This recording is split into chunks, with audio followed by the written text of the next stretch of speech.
Hello people, I'm just going to do my normal thing to double check we're going live by looking over on my screen over there.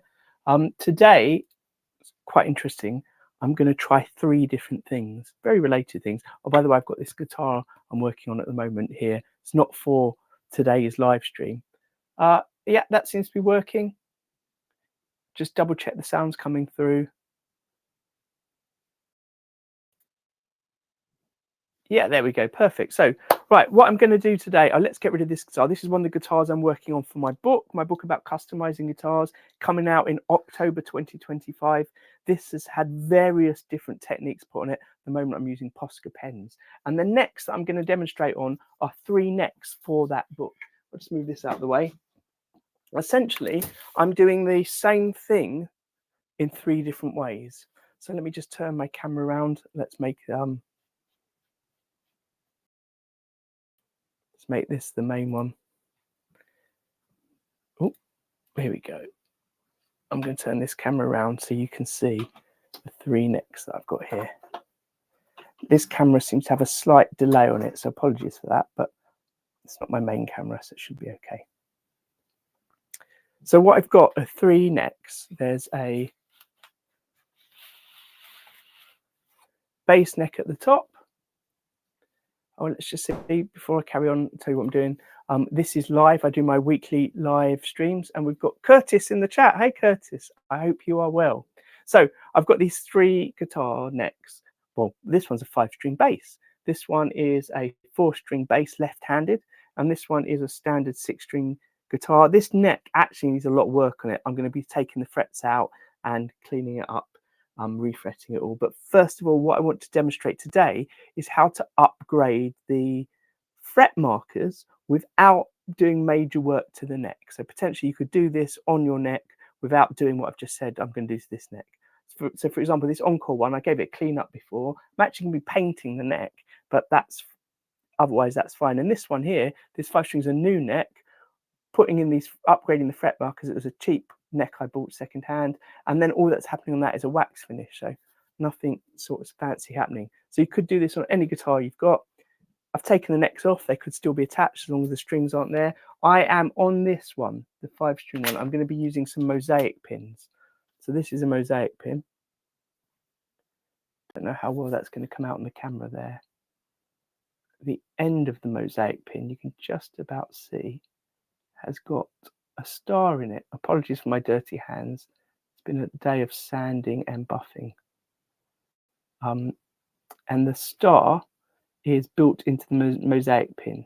So essentially it's a hollow tube with a shape that runs through the middle. In this case, the star. But you get loads of other shapes. The mosaic pins are designed to go in the handles of knives. They are brilliant. I'm going to be demonstrating how to put this in this using some black CA glue, so it has a surround in it. But then on this guitar, I'm going to be putting in some of these little crystals that I've got in the bag. There they are. Now, I've done some experiments with these crystals because I'm going to be embedding them in the body that goes with this guitar. And I'm actually going to be embedding them in resin. And when you put the resin on, it gets rid of some of the sort of properties of the crystals, in that the crystals change color depending on the angle you look at them. Well, they still change color when they're in the resin, but the angles aren't quite as tight because now the whole body of the crystal is like one solid lump. In this case, it's going to be the same shape as the fret marker. So it kind of gets rid of part of the quality of them, but they still work well. So I think that should be interesting. And then this one, it's going to be end up going to be being one of my end of the road guitars, the ones I make which are kind of extreme relics. So I've got this here, a little pot full of old screws, and I'm going to be embedding them in here.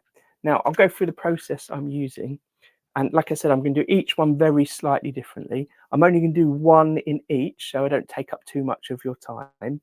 I'm going to talk about some of the other things you might do if you're doing the whole neck, and once the video's finished and I've updated the description, I'm going to put a link to the video that I've got specifically about using mosaic pins and the advantage of doing them and various ways of doing that. One of the advantages of that video is, unlike this one, which is live, it's got lots of much more detailed close-ups and things. So I can see things happening in the live chat. Fantastic. Right, let's turn this camera around. I'm going to use this camera, I think, for my close-ups. I'm going to start with this guitar just to show you some things that have happened on it. You can have one of the great things about the lives is you get to look around my workshop as well. So let's just change this around here. If I lift it up, what you can see is this neck had in it these inlays. So these are fake pearl inlays. And what I then did is I drilled them out, and I used my pillar drill or drill press, as I think they call them in America, and I used this drill bit. Now let me just show you the end of the drill bit at the moment. The end of the drill bit, as you can see, has got the original fret marker still stuck on it. So essentially I used, you can see it, a drill bit that's got a point to it, so a brad bit. The reason I did that is it allowed me to perfectly position into the center of the fret marker, and as I drilled down, it actually kind of fractured the fret marker. And what I find sometimes is it fractures it, and you can then pull it out like the broken up bits with a craft knife. Sometimes like this, the heat kind of makes it stick to it. I mean, this is plastic, so it heated up and it stuck to it as it pulled out. And then sometimes you get a bit of a just sort of neat hole with it. Now, you've got to be super careful with these because obviously it's got a point on it, and you don't want to go down so far that you go through the fretboard into the neck itself. If I look at the fretboard here, you can see the thickness of the fretboard on top, and you can see then the neck underneath. If I was to go through the fretboard, as soon as I go through the fretboard, then I'm exposing the truss rod, which is the metal rod that goes down the center of the guitar. Just in case some of you don't know, goes down the center of the guitar, which helps keep the neck from sort of distorting over time, keeps it in the right positions where you can adjust the truss rod to give your neck a bit of a relief or a bit of a bow to help with the intonation and your guitar staying perfectly in tune, and for the action of your strings being perfect for you. So I don't want to go drill through it into that, because when I put the glue or the resin that I'm going to be putting in these holes, it's going to fill them up. It's going to go through that hole into the truss rod. Now, normally the truss rod is protected, but you still want to be super careful. So I only drilled down very slightly, and with these I could unplug it. With these ones on the bass neck, so let me just get rid of that drill bit a moment. With these ones I used on the bass, I used a very slightly smaller drill bit. And I didn't go all the way down, because what I could feel is these bits, some of them like here, you can just about see they're beginning to come out. There's a perfect hole where it has come out. But then some of the ones further down, they were just quite well stuck in. So what's happened is it's just made a little hole in the middle, which I can use as a guide for my bigger drill, which I'll show you in a minute when I get around to doing that. And that way I wasn't going too deep and accidentally going through into the truss rod. Again, I wanted to just sort of start marking out and breaking it up. These were quite solid though. And like I said, not all the same. That one, you can see the perfect hole in the middle, but it's still basically there. You can see the hole, you can see the fret marker still there, whereas that one popped out. And you can see I haven't actually gone very deep, so I haven't gone through to the truss rod.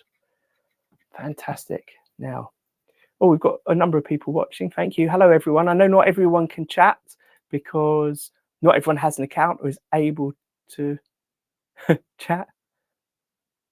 But I can see people in the chat talking about how ill they've been recently. I'm sorry to hear that. Yeah, my parents are pretty ill with it. My brother, who was moving house, and his wife, they've been down as well, down with the sickness. Right, then on the final neck here, this is the bass neck. These were just black plastic markers, and I went in with a smaller hole, so smaller drill bit. And what I'm going to do here is use my little handheld vac.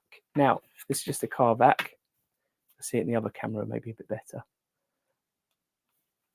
Chris from Garland Stringed Instruments recommended getting one of these. It is brilliant.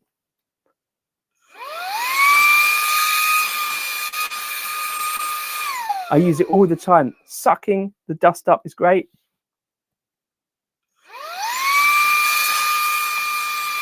but often on my guitars I just blow the dust off as well.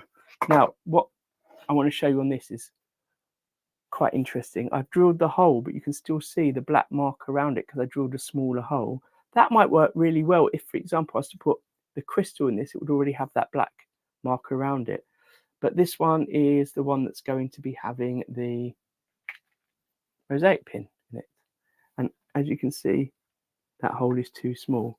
I've drilled a hole here which is too big, and there's a reason I've drilled the hole too big. So these are 6mm. 6mm I found seems to be the standard, 6mm diameter seems to be the standard size of the fret markers that you get on these guitars. So it would be perfect if I just wanted to cut it out and put it in. Now if I was putting it on a rosewood or dark coloured fretboard, I might have just made the hole exactly the right size and put it in, but actually I wanted it bigger because I'm going to put a black surround on it.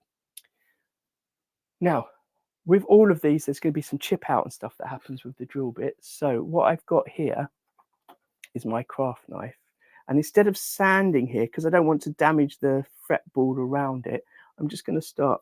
I need to put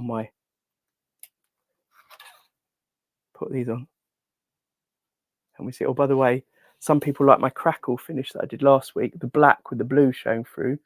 That was the back of this one, which you can't see at the moment because it's covered in tape. This is the front white with the blue crackle. I like the idea of the crackle on both sides. And I've put crackle on the neck as well. I was tempted to do it on the fingerboard, but I didn't. Anyway, I'm just going to go around this with the blade. You know what? I probably should have put a new blade in. I can feel as I'm doing this. Not very sharp. But don't worry. I have on hand this razor blade, which I'm going to be using for something else a bit later on. I'm just going to sort of go around the edge, and actually part of what I'm doing is slightly beveling the edge when I'm doing that. So I want to be careful not to do that really. And then I'm just going to use my blade here, and I'm going to go with the grain.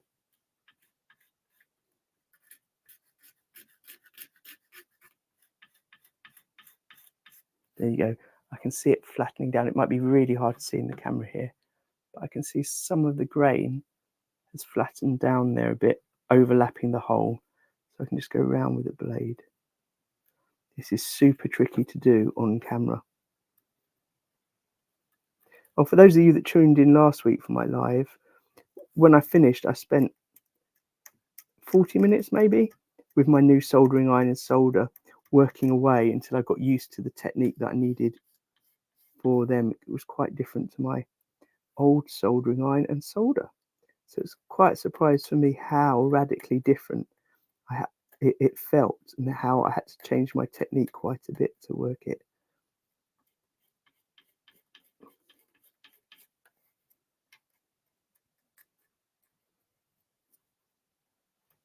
So the reason I'm not doing all of the frets markers is that'd be quite boring for you. Let me just suck this up.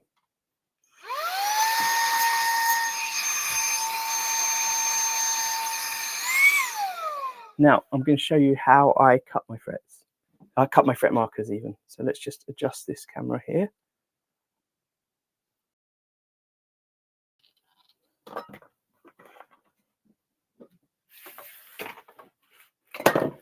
Or you can hear the noise of everything being knocked down as I do it, including the camera. There we go. So I'm going to swap these around now for you. So I've got this vise. It's a Stanley vise. It's a ball vise. It's brilliant. It's got lots of controls on it, which allow me to angle it different positions. So I can move this around. When I first got it, I used to use it to clamp my necks in when I worked on them. But here we go. That currently, it's done up quite tight. In the vise here, see if I can catch it before it drops out, is the end of the. How well you can see that. I don't know if I can get it in camera. Well, it's the shaft of the screw that I cut this top off from my end of the road guitar fret marker, which I'm going to show you a bit later. But what I've got is these very cheap plastic vice grips. They're sort of drawer covers, drawer grip things, whatever they're called. Bought them on Amazon. They might have a specific name, but I don't know. But they're too big for this, but they've got magnets on and they fit pretty well. And then I just put my mosaic pin rod in the end there, like this.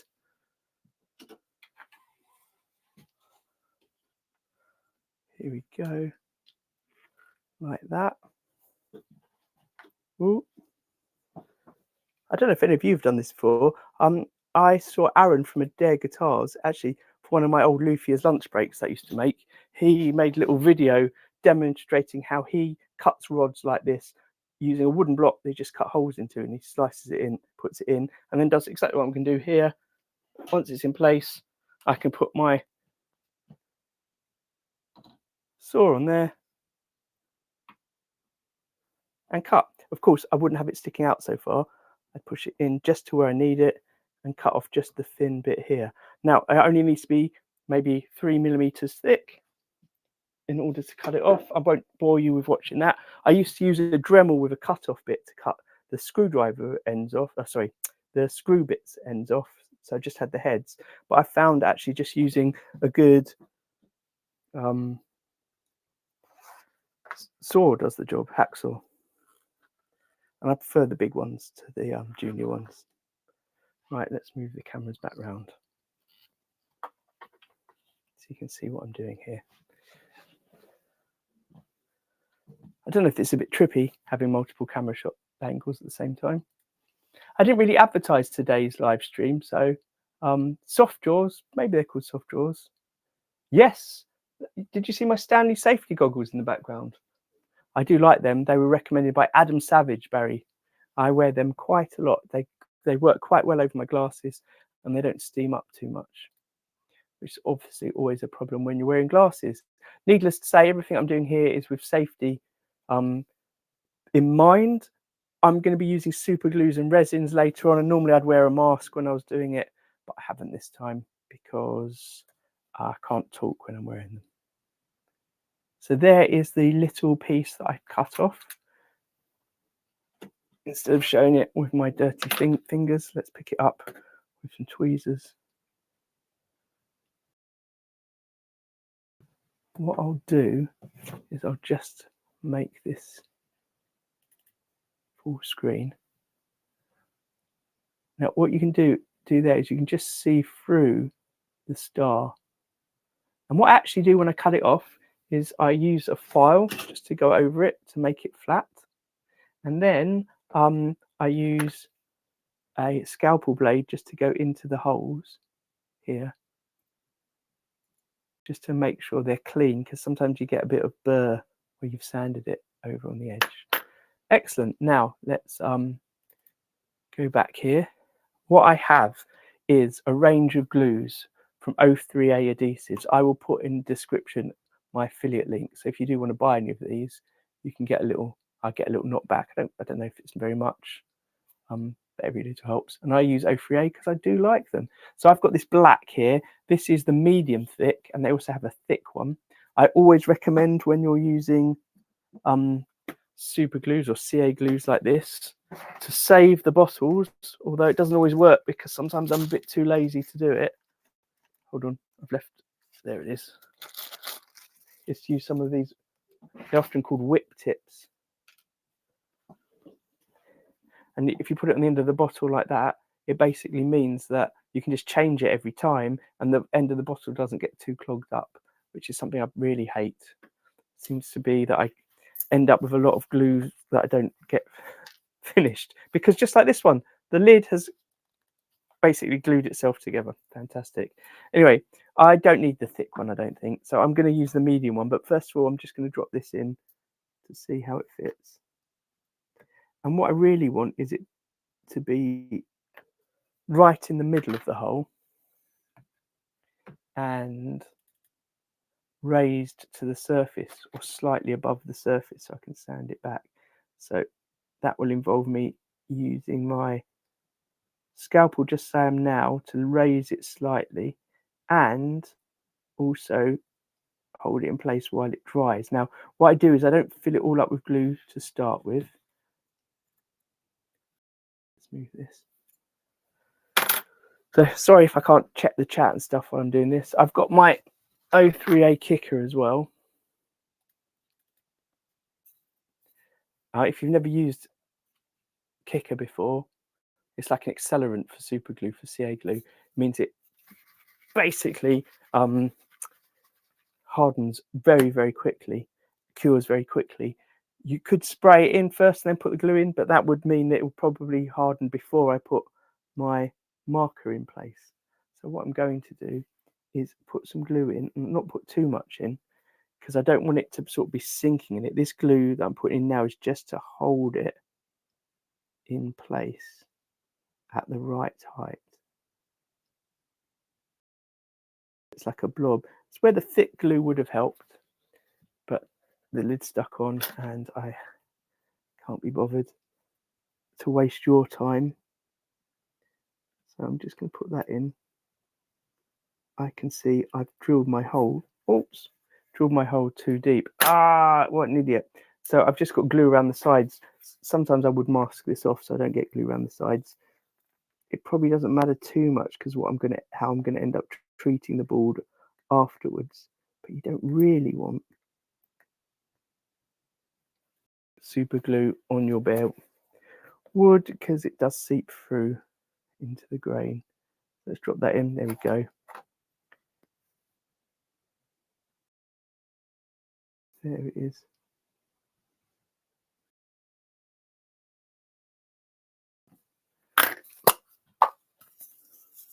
So I'm going to spray the kicker on with one hand around the camera while I hold this in place with the other hand. That's all it takes. Right, now, if I was doing this on a new fretboard, I would probably have these markers very slightly raised above the surface, and then as I radius the fretboard, I'd be able to radius it back perfectly. But even though this metal is soft, it's harder to sand back than the resin and the glues I'm using. So I've got it sunk under, not even a millimeter, just below the surface. So I will fill in the top with a filler, which is going to be, depending, I'll have for the 3 different demos, different things. It's going to be either clear CA glue or UV resin, and then I can sand that back easily. So let me just hold this up so you can see it. Now that doesn't look so neat at the moment, and what you can't really see on the camera is the bits inside the star and around the edge are still hollow. So what I'm going to do with my CA glue, and this is where the whip tips really help, is I am going to fill it with glue. I'm just going to start on one edge, see how much it can pump around the outsides. Yeah, it's reached the limit there, so I'll go to the next bit. So not the best view on the camera. Like I said, if you want to see more advanced version of this, I do have a longer dedicated video just to it. Now the great thing about this black CA glue is if anything spools over the top, if it's just very thin, it's actually quite translucent. It's only when it's got a bit of depth to it that it becomes black. So there we go. So I'm going to neaten that up later. I'm not going to put any of the kicker on it. There's probably still a bit around there that's going to help. I'm going to let that dry naturally. So I won't do this on camera for you because I'm going to demonstrate it on the other ones. But what I would then do is come back, sand it a bit, and then put the top layer on, the clear coat on. Probably not my best job because I'm doing it so quickly for you, but it's more or less there. I'll share some photos of it over on Facebook and Instagram if you want to see the perfect finished job. Right, let's get on to the next one. So let's do something a little bit different here. So I'm going to switch to my end of the road one where I'm putting in the broken tops of screws because I like it to look like an old, really smashed up guitar. If you haven't seen them, I recommend you go and look up. I've got videos of it all over YouTube, etc. Let's turn the camera this way this time. it can balance. Nope, doesn't like the balance. Hold on. So you can see this is the fret marker that popped out with a hole in it, where the tip of my brad bit went. Yeah, thank you everyone that's watching. It's great to have you here. If you don't know, I do the a live podcast every Thursday, which you can then catch up on. It's also on anywhere you get your podcasts from, where we interview luthiers. Tomorrow's one, we've got Menno coming back from Ecuador with Scott from Bonehead Guitars and Mark Gutierrez and myself, and we're going to basically talk about life as a luthier. Is it something to aspire to? Is it what you actually really want to be doing?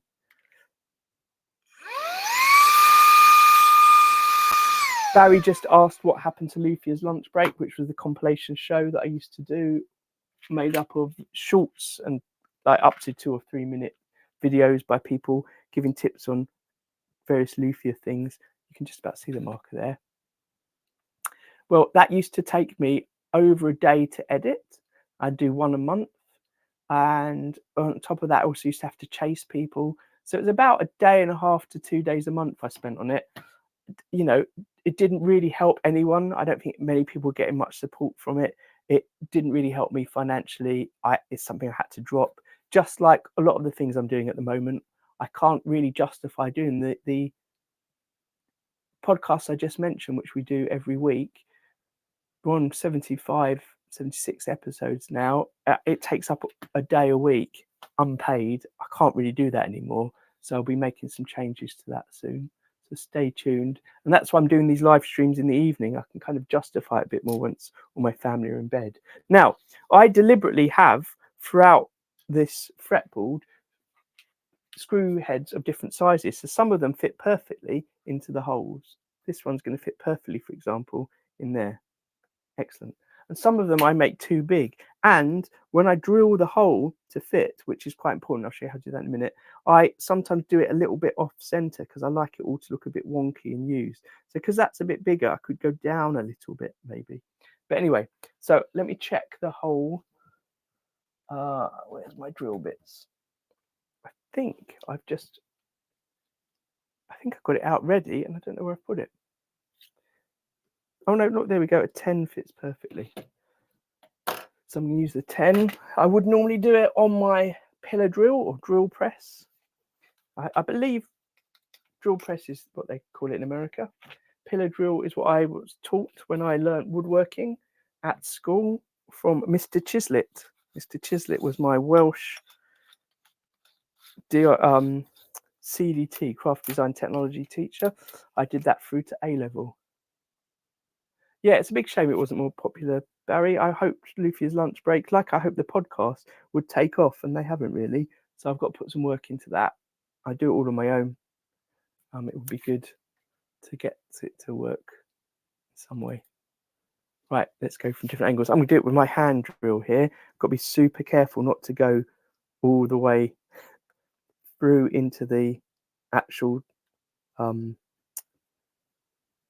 neck itself. But this is not very thick. I deliberately pick screws that are flat and not countersunk because that means they're thinner. I also pick ones that aren't too thick in themselves. There we go. Oops. One thing to sometimes do is put a bit of masking tape on it.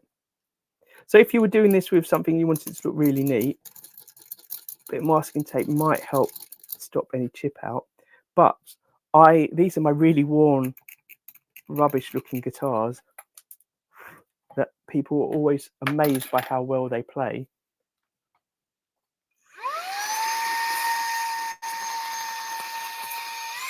In fact, a video of someone playing one at last year's Brighton Guitar Show got over 1 million views, which was quite a lot, or nearly 1 million views, sorry, which was quite a lot for me. And I think people are just surprised that something that looks so battered sounds so good. So I'm trying to get it to look a bit rubbish. But you know what? I can see now I've cut into this. This is a cheap guitar, and I think I think this is an MDF. That can't be right. Is that MDF? An MDF fretboard with a very, very thin veneer on the top to make it look like wood. But it wouldn't surprise me with some of these cheap guitars. Incredible. Right, let's do it just slightly deeper.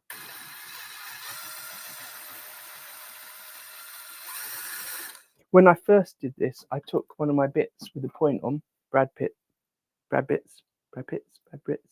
and I cut the sort of point off.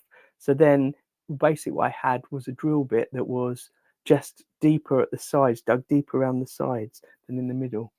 And I used to use that for these, but now because I like it looking quite messy, I don't mind so much. Right, that is deep enough.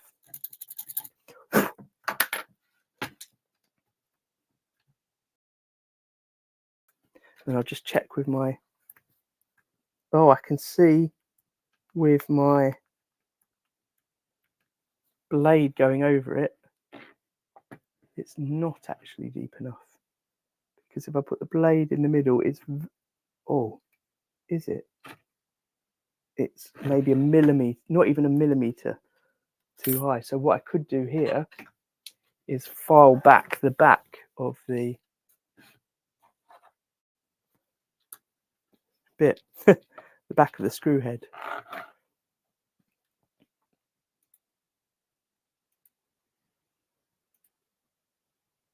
Anyway, if you are watching this, don't forget to check out my channel and you can see some of the more in-depth videos I make, which aren't live, where I do lots of close-up camera angles, spend a load of time editing.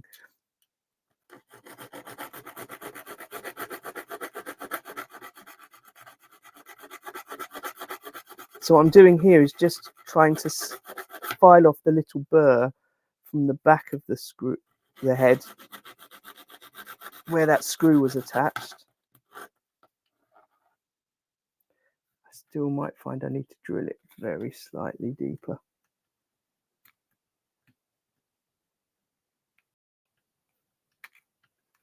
Oh, it's so close.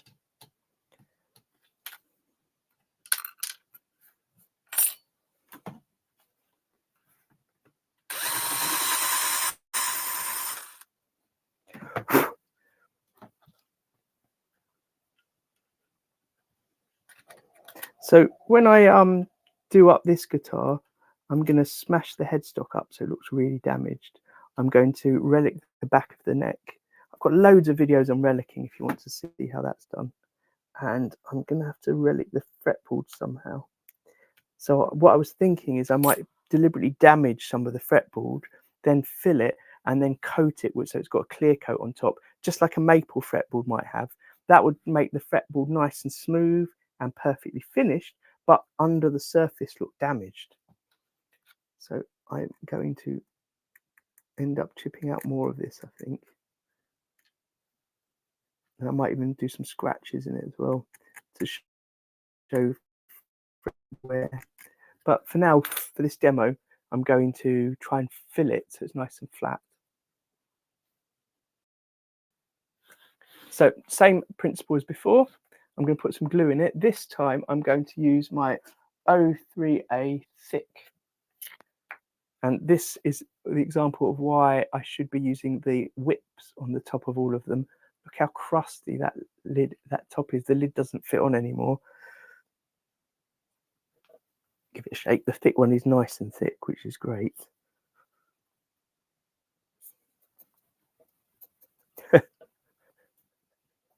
Let's put both cameras up and you can see what's happening here.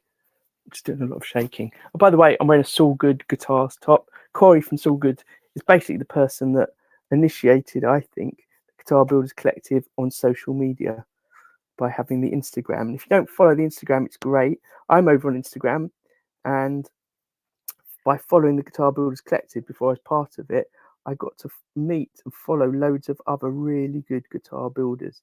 Because one thing Corey does on the Instagram page is shares builds by other people that are part of the collective, and that means you get to see some really cool builders and really cool things they're working on, and then from that go and follow them and find out more. So look, that glue's quite thick in there. Don't know how well that's going to show. And unlike the thin stuff, which would have seeped in, would have sunk in, would have run all around the edges, would have gone more likely than not all over my fingers, that's sort of staying in one blob. So let's drop this in.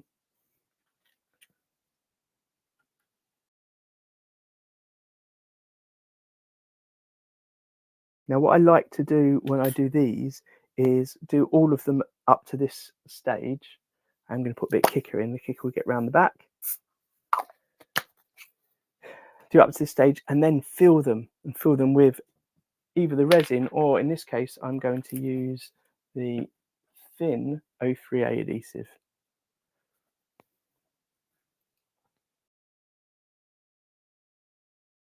Now, I don't put it in too thick to start with.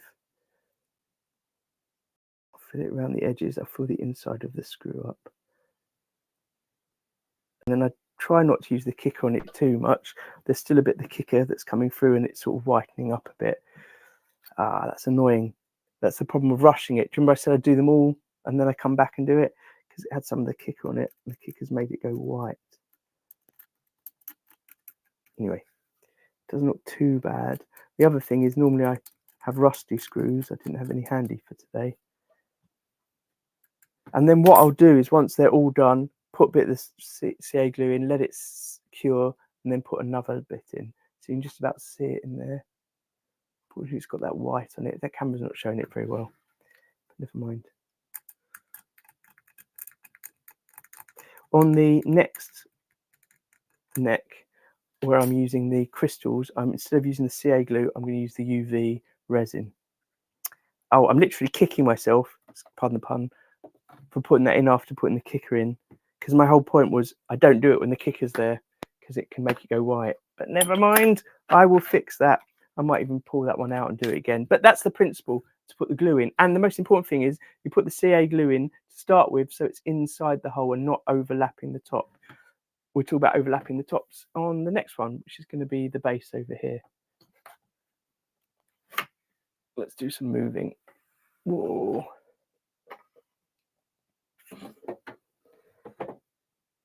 See, a few people have tuned out. Maybe a few more people have joined. I like the changing of the guard.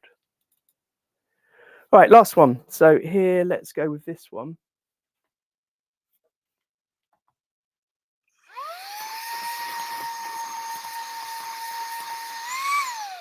So what you can see here is the hole where I drilled with a smaller drill bit than the actual size of the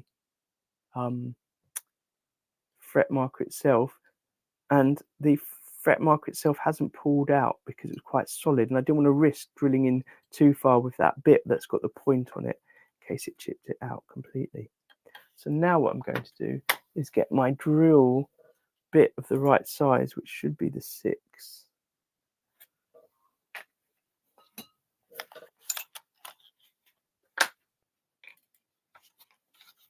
And I'm going to put the 6 in. And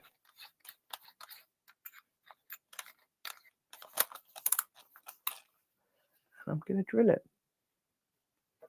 Oh, I can see some stuff happening in the chat. Thanks, Barry. See you next time. There you go. I can just drill it out like that. Now, maybe if I was, depending what I was doing, I might want to fill that first with something so it's got a dark color in it before I put the crystal in. But I'm just going to experiment. The great thing about these crystals is they're plastic, so I can drill it out afterwards. It's my first time using them as well. Let's put it down there.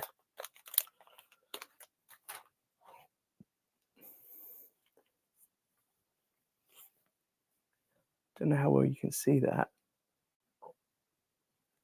but it does change color a bit, pinks and blues, depending on the angle. But what I have found is that depending on the amount of resin I put on it, it loses some of that. Ty's in the chat. Hello, Ty. Well, see, the thing is, I think in Australia, people just be waking up. Here, it's only 9:30 p.m., which is normally my bedtime because I'm up at 5:30. I'm with the kids, but I'm staying up on Wednesdays to do a bit of this. I thought, though, in America, this was the middle of the night, so I should be asking you, shouldn't you be sleeping?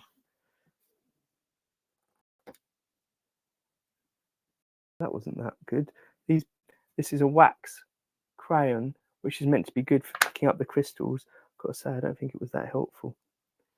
Yeah, so I can see it fits very nicely in there. Let's just check the depth. How's the depth? I need to go maybe half a millimeter deeper. And I think I'm going to scrape out the residue from the one that was there before. And I've got there we go.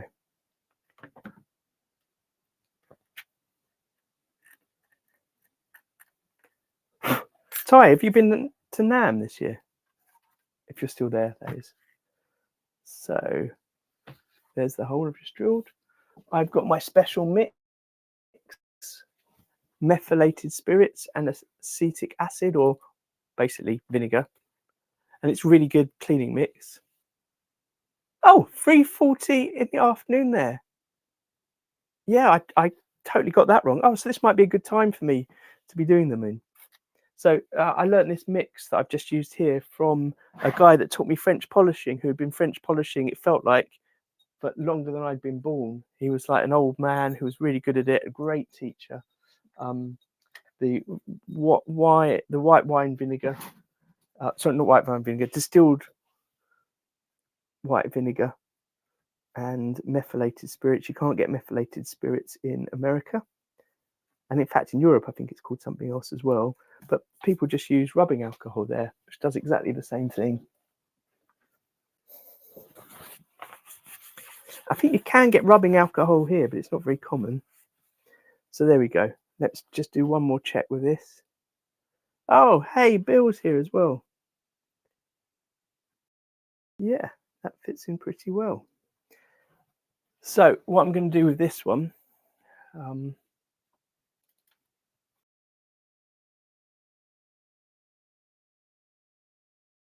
that's it there. Oh, these frets are a bit nasty. But there you go. I got this guitar for 10 on eBay, or was it £5 on eBay and £10 shipping? I can't remember if it was £10 shipping and £5 the guitar, or the other way around, but it was £15. It came wrapped in a black plastic bag and it was absolutely disgusting. But I've done loads of work on it now. It's looking all right, but I haven't touched the neck until today. So actually, I'm going to go back to using the black just as the base.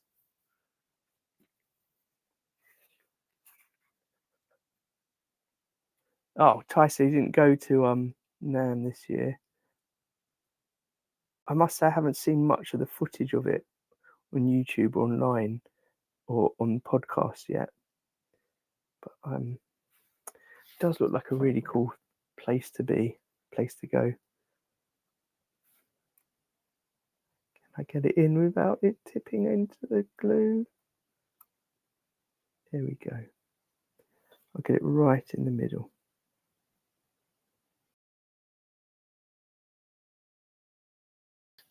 So you probably will not be able to see this on camera, but it already looks pretty cool the way it glints a bit. And that's going to be matched in the body, which is going to have loads of these embedded in it. I was routing that out today, ready. Again, this book that I'm writing, I'm going to try and cover as many different things as I can, and embedding things in the body is the best idea. Oh, I'm really annoyed with that. That was the one where I accidentally put the glue in when the kicker was still wet in there. So the kicker that I sprayed takes a while to dry. Needed the kicker for the base, but I didn't want it on the top, so I'm going to have to dig that one out and fix that one. Never mind. Right, so whilst that is drying, I bought some UV resin, and I've got my little UV light over here.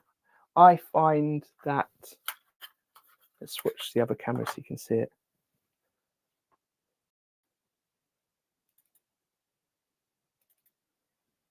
There's the light. I find this is the perfect size for going over my fretboards. I used to use resin that I mixed in 2 parts to fill these in, but the UV resin's definitely changed my life. It's so much easier, so much quicker. So the key thing to think about here is when you put the resin in, the resin is going to sink as it settles. With the UV, even with the UV, it sinks as it shrinks. And that means if you put it in, so the resin's perfectly flat with the top, once it dries, it's going to sink very slightly. So I try to put it in so there's a very slight kind of bump to the resin. And then it cures, and then I scrape it back. Potentially, you could have your fret markers with a little indent in them, but ideally, you want everything to be smooth and solid. Now, as I said, this would be different if I was doing it on a fresh fretboard or without the frets on. But the idea is this is something you do on guitars that already have all the frets on. But as I mentioned on the one that I put the screws in, that is in such a bad state, it is going to get completely redone, the fretboard at some point. So I can fix any mistakes there. Let's go to this camera this time.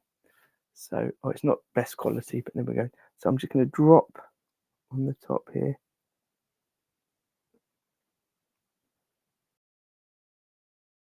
There we go. And what I've got is my scalpel blade. I'm just going to use to push it around the edges, make sure it seeps in, try and get rid of any bubbles that are there. And like I said, unfortunately, it does get... Actually, do you know what? I'm very surprised. This is much better than my tests. I think it actually makes the colour glint look better, which is very promising for when I do the guitar body. So I can see it's slightly raised. That feels like the perfect amount of resin in there, so that when I move my mess... The problem of my workshop at the moment, I've lost track of how many guitars are on the go in here. I promised myself to stop working on loads of guitars in one go, and then this commission came along for the book. I can see just from this angle 5 bodies. There's 3 hanging above me. I think there's one down there as well. They're everywhere. Right.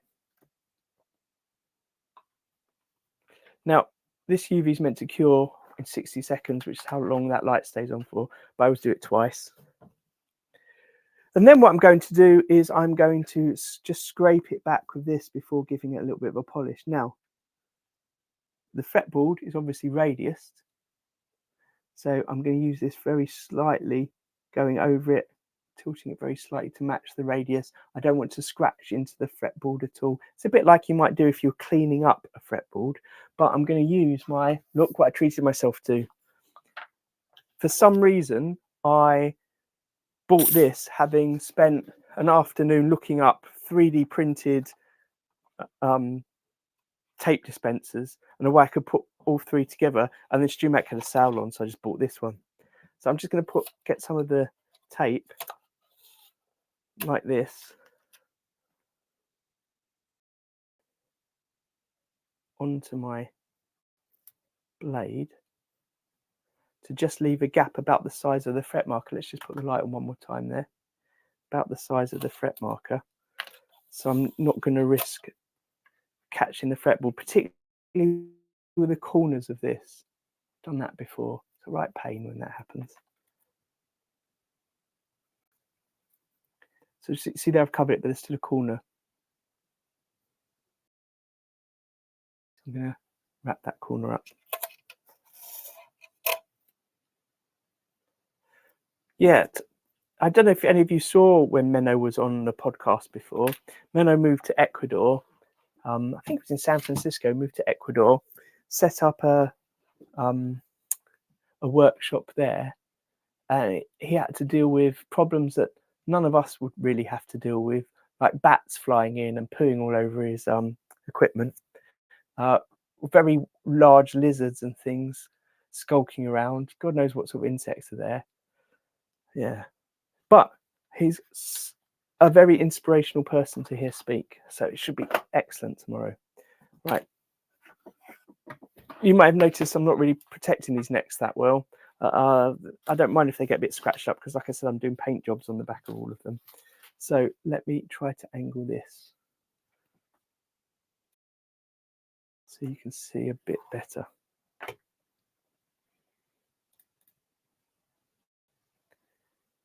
Here we go. Go on this camera.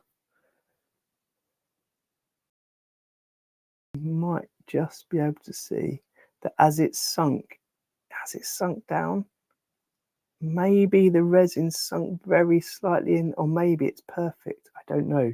Maybe it's slightly raised. So what I'm going to do with my scraper that I've made is just scrape there. Again, this is really awkward to do on the camera. I've got to go at a funny angle here. I'll show you my funny angle.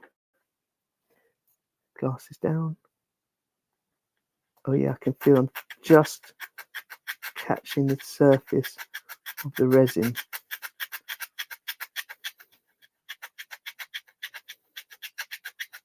Now, normally I'd probably do this once I've done all the fret markers and made sure everything was totally cured.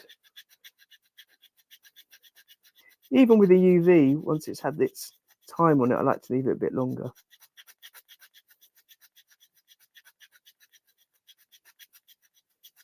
So although I showed you the other one with the CA glue, actually UV is my go-to these days.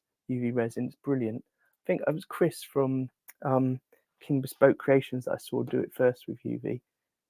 Brilliant. So look, there's the bits I scraped off, those little white lines. That was a blow. That's off. Now, what I would do next is a bit of polishing. Look, oh, as I have it here, I've got some vintage 76 Axe Wax guitar balm. Pop it open. Ta-da.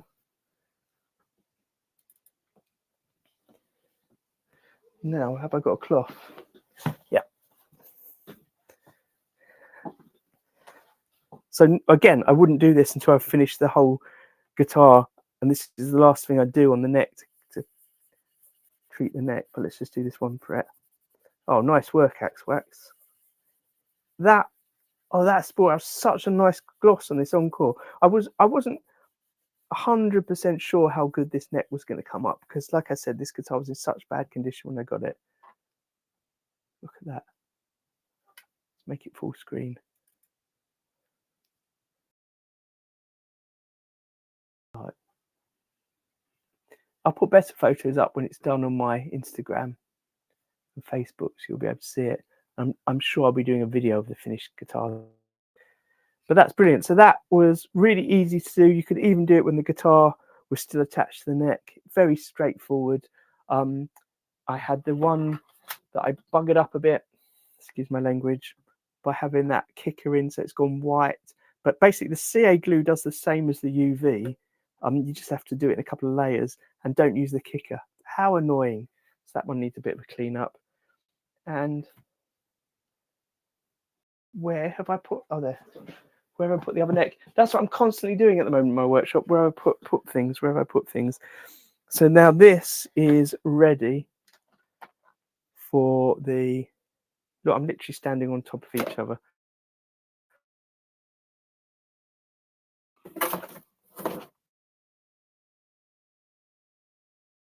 This one needs a bit of a scrape. This has just got the CA glue on it at the moment. There we go.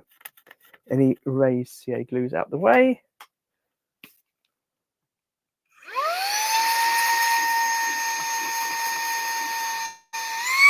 And then that will be ready for the drop of UV to go in it as well. So that was on with the mosaic pin. Again, it's hard to see on camera, but it's got the star inside it. Fantastic. Let me show you one more thing before I go. I've also been doing some fret markers on here. A Kuromi inspired guitar from my daughter.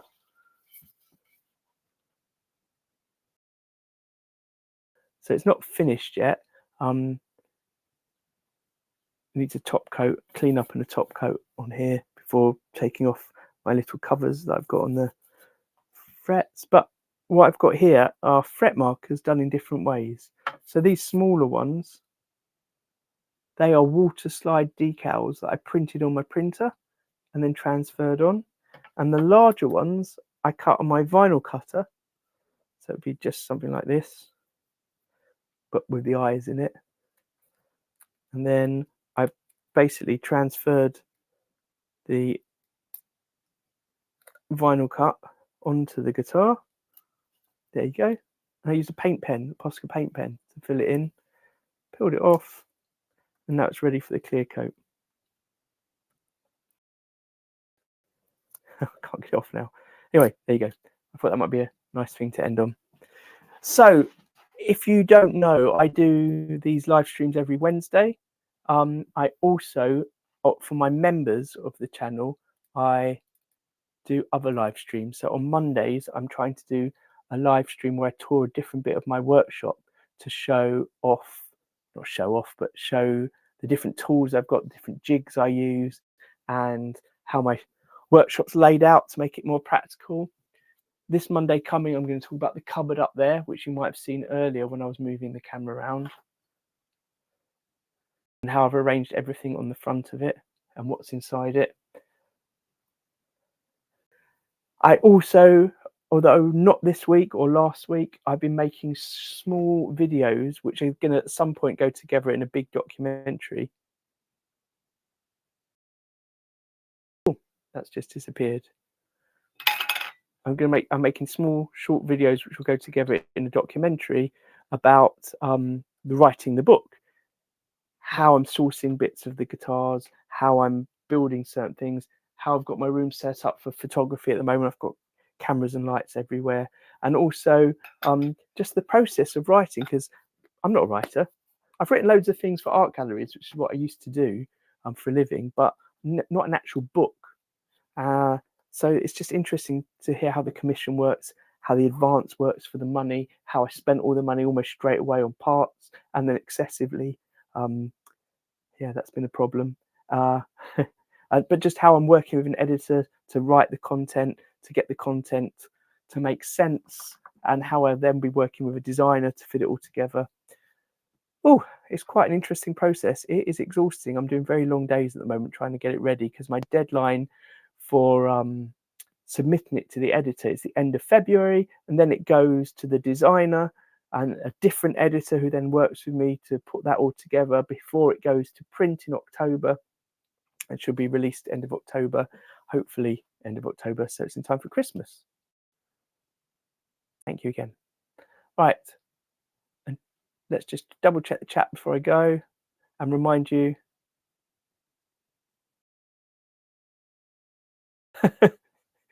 Bill, if you go to a diamond mine and you've got some spare diamonds, send me one. That'd be brilliant.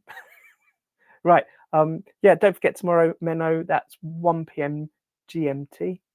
I don't know whether that is where you are, but for Scott and Mark in Texas, that's 7 a.m.